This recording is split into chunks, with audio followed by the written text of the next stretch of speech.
You're doing Facebook videos once a week. You're doing replying to everybody. When did you start uploading to YouTube those lives? So YouTube was twofold. I started the YouTube channel in May of 2020, and initially it was all scripted, Okay. produced videos, and they look terrible. Like my presentation, I'm reading from a teleprompter, so I recorded them all on my iPhone, front-facing camera on the iPhone. There's a teleprompter app where the teleprompter runs right on the iPhone screen. And so, I hardly blink in those videos. I'm sitting still because I'm trying to read the teleprompter. So I'm very like robotic and monotone in those. But again, the content was good. I would type up formal scripts, and I would do actual like overlays and slides, like proper slides with really nice graphs and charts.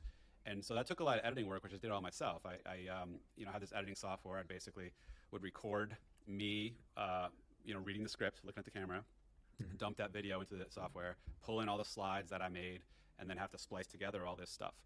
So the first, I started YouTube in May. The first couple dozen videos were just those, scripted, formal videos, 5 to 15 minutes each. And then when I started doing the Facebook Lives in June of 2020, I was dumping up those live replays to YouTube as well every week. So I figured let me get as much content as possible on YouTube. And yeah, the YouTube channel has grown well now. Now it's, I don't know, a little over 12,000 people for just under 2 years, which I'm happy with. Yeah, right. And is that really just one of those lives each week going, or a mix of scripted and live? It's a mix. I stopped doing the scripted. It was too much work. I didn't enjoy it because of the production work to it, and even the pre-production. So I did a few dozen of those scripted ones, stopped them completely. The Facebook Lives, I dumped all of them up. More recently, in the last few months, I started doing, just have a topic in my head, turn on the camera and wing it, 5 to 10 minute videos, no script, no preparation, lots of me saying, is that right? I don't want to. Anyway, but like raw, Yeah. real, authentic. And I think that actually resonates more. You can see a little more emotion because when I did the scripted Yeah. ones, I'm just focusing so hard on reading the teleprompter. There's no emotion to me whatsoever. Whereas now these live ones, it's like, a little more movement, a little more reflections Yeah. in my voice. So now it's basically just those. I try to do a few of those a week. I cut back the Facebook Live videos.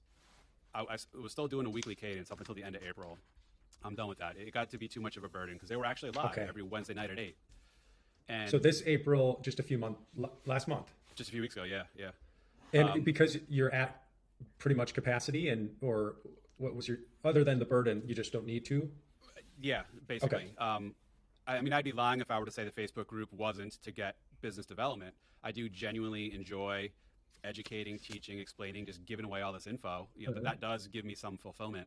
But obviously, I wanted business out of it, and it worked phenomenally well, much better than I ever hoped for. So yes, I don't want any more business exposure, which is why I announced to the world, including the group, like I'm done. Don't reach out to me for prospect calls.